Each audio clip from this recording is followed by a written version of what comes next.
안녕하세요. 당신의 중국 마케팅 파트너 한스코퍼레이션입니다.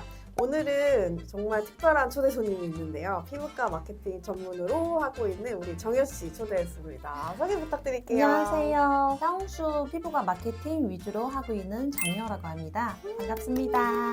우리나라가 굉장히 잘하고 있는 카테고리 중에서 피부과가 있잖아요.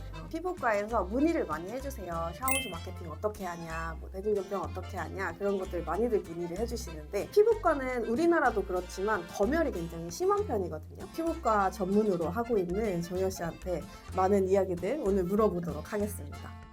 우선 우리나라가 의료 쪽에서 굉장히 잘 하고 있잖아요. 성형도 그렇고 피부과도 그렇고 뭐 치과 굉장히 저명한 의사분들도 많으시고, 그래서 피부과도 K-뷰티에 관심이 많아지면서 많이들 유입되고 시술 같은 것도 많이 하시는데, 중국에서는 이 우리나라의 피부과가 입지가 어느 정도인지, 어느 정도 좀 대중화되어 있는지 궁금해요. 코로나 풀리면서 한국 놀러오는 관광객들 많아지면서 사실 한국 뭐 피부과 거의 뭐 요즘 한국 특산이라고 보시면 한국 되고요. 특산? 네. 뭔가 제품 이런 게 아니라 피부과. 맞아요. 좋은 것 같아요. 서비스, 의료 서비스가. 네, 맞아요. 예전 같은 경우에는 아마 성형 쪽, 성형외과 이런 거 네. 많이 선호를 하는데 요즘은 피부가 더 많이 선호를 해요. 음, 일반 분들한테는 성형은 그래도 뭐 큰 마음 먹고 하는 거 맞아요. 있잖아요. 사실 피부가 조금 거의 모든 사람 쉽게 좀 접근할 수 있는 그런 내용이고요. 예전에 이제 유학할 때는 너도 성형했어? 너도 쌍꺼풀 했어? 이런 거 많이 물어봤는데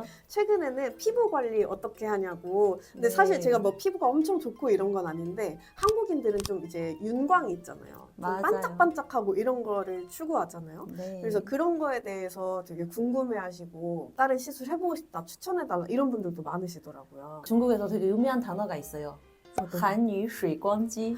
한이水光肌. 아, 뭔지 알 것 한국 같아. 여자 물광 피부. 아, 물광 피부. 네, 일단 아. 피부 반짝반짝 검체 나는 거니까 화장품을 통해서 이렇게 된 건지 아니면 뭐 다른 피부가 실수를 통해서 이런 피부를 만든 건지 아. 참 궁금했어요. 네, 그래서 다들 이 물광 주사 관심도 있고요. 예전 같은 경우는 화장품, 한국 화장품도 인기 많았잖아요. 맞아요. 네, 요즘 같은 경우는 사실 화장품에 조금 떨어지고 맞아요. 그래서 다들 이 비용을 아끼고 피부과에, 피부과 쪽으로 투자하는 거죠. 사실 시술은 또 이제 즉각적인 좀 반응이 있고, 맞아요. 즉각적으로 수분, 물광 이런 피부가 바로 표현이 되니까 맞아요. 화장품보다는 이제 피부과 시술을 좀 더 선호하시는군요. 그 다음도 리프팅 시술이죠. 리프팅. 네. 맞아. 리프팅도 진짜 샤오시 보면은 거의 다 리프팅인 것 같아요. 그래서 리프팅 같은 경우에는 사실 중국 분들 제일 많이 찾은 시술 뭐 울세라, 써마지 네, 이런 것뿐만 아니라 요즘 새로 나오는 것도 되게 많아요. 온다라든지 아니면 티타늄 리프팅. 네, 요즘도 문의가 많이 들어와요. 근데 리프팅에 대한 관심은 진짜 거의 한 30대 초반이면은 다들 관심 갖는 것 같아요. 그쵸? 근데 사실 요즘 20대 후반부터도 리프팅에 대한 좀 관심이 많아지고 있어요. 니즈가 많아지고 네, 있군요. 한노화이라는 게 뭐 30대, 40대부터 시작하는 게 아니라 아예 20대 음. 후반부터 꾸준히 유지를 하면은 그럼 이 동안 상태로 쭉 가는 동안 거죠. 상태로 모든 여자들이 맞아요. 로망하고 요즘 있는. 갈면가서 진짜 20대 초반이나 중후반부터도 리프팅이나 이런 시술에 대한 좀 관심이 많아요. 리프팅뿐만 아니라 요즘 중국에서도 뷰티나 뭐 그 피부과 쪽도 많이 생겼는데요. 필러하고 보톡스 같은 경우에는 네네. 중국보다는 사실 훨씬 더 저렴한 비용으로 또 진행할 수 있고요. 아무래도 한국 옛날부터 유명하니까 의료 쪽 유명하니까 맞아요. 실력이라든지 이런 거 중국 내에서 진행하는 것보다 훨씬 사람들은 훨씬 더 신뢰감도 가고. 그러면 이제 피부과나 성형외과 이런 거에 대한 관심 높고, 아까 말씀하신 것처럼 성형외과보다는 피부과가 또 조금 덜 우리가 진입장벽이 있기 때문에 많이들 찾아주시는데, 한국에서는 그냥 간단하게 퇴근하고 받을 수 있는 경락이라던가 뭐 에스테틱 가서 뭐 마사지라던가 이렇게 받는데, 중국에서는 어떤가요? 피부과만큼 뭐 사람들 엄청 많이 찾은 거 아니지만 그래도 뭐 스파 쪽이나 성형하신 분들은 경락 같은 것도 많이 찾아가세요.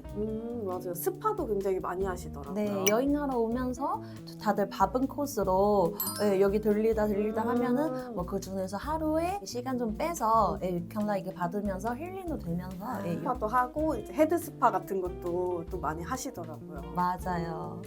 그러면 전에 저희가 이제 우리 회사에서 활동하고 있는 인플루언서 친구랑 같이 이야기를 하면서 들은 것 중에 회당 1,000만 원을 결제하시는 고객님들도 계시다고 했었거든요. 평균적으로 중국 분들이 얼마나 이제 회당 소비를 하시는지, 그리고 가장 많이 결제를 했었던 금액 뭐 이런 거 아시면은 공유 부탁드릴게요. 인당 소비 금액 보면은 인당 거의 200만 원에서 300만 원 200만 원 정도. 네. 그리고 제가 전에 마케팅 했던 피부과 같은 경우에는 월 평균적으로 100명 넘게 방문을 했었어요. 인당 최고 소비 거의 800 정도? 네, 800이면 그 안에 어떤 시술이 있나요? 어떻게 800씩이나 나와요? 왜냐면 한국인의 개념에서는 피부과 회당 한 200만 원이 약간 마지노선이거든요. 아. 근데 회당 800 정도 나오려면 어떤 시술을 어떻게 하셨는지 좀 네. 궁금해요. 사실 그 정도 나오면은 일단 리프팅 실수로 들어가고요. 네, 리프팅 중에서 단가가 제일 높은 써마지하고 울세라예요. 그래서 중국에서 热超联合 자오리에서. 라고 하는데요. 아. 네, 써마지하고 울세라 같이 실수하는 거죠. 한국에서도 많이 하고 있어요, 그렇게. 그렇죠. 아, 네. 그쵸. 한국 피부과니까 그렇구나. 네네네. 아, 맞아. 거기에다가도 뭐 물건 주사하고 아. 보톡스나 필러 네, 이런 거 같이 하면은 네, 금방 오. 넘어가요. 금액은. 그렇구나. 네. 아, 그렇게 하면 이제 또 면적이 그렇게 나올 수 있겠군요. 근데 사실 그분들 입장에서는 뭐 우리처럼 매달 가서 결제하고 이런 게 아니라 한 번씩 오시는 거니까 또 맞아요. 합리적인 금액일 수도 있겠네요. 그렇죠? 맞아요. 그분들 입장에서는 중국 내에서 받은 것보다 훨씬 더 저렴하고 전비라든지 뭐 원장님들 실력이라든지 중국보다도 훨씬 더 높은 퀄리티 갖고 있는 거라고 생각해서 네, 본인 입장에서도 정말 마음에 만족하고 실수하고 귀가하시는 분들 엄청 많으세요. 만족도도 높은가 봐요. 맞아요. 만족도 높아서 본인도 실수를 하고 입소문 나면서 또 주변 지인한테도 소비를 하고 바이럴이 되는구나. 네. 샤오롱시 보면은 중국 분들이 굉장히 분노하는 것 중에 하나가 아마도 적어도 1,000만 원 넘을 것 같아요. 뭐 중국 마케팅 해서 효과가 있나? 라고 생각하시는 분들도 계시더라고요. 거기에 대해서는 어떻게 생각하세요?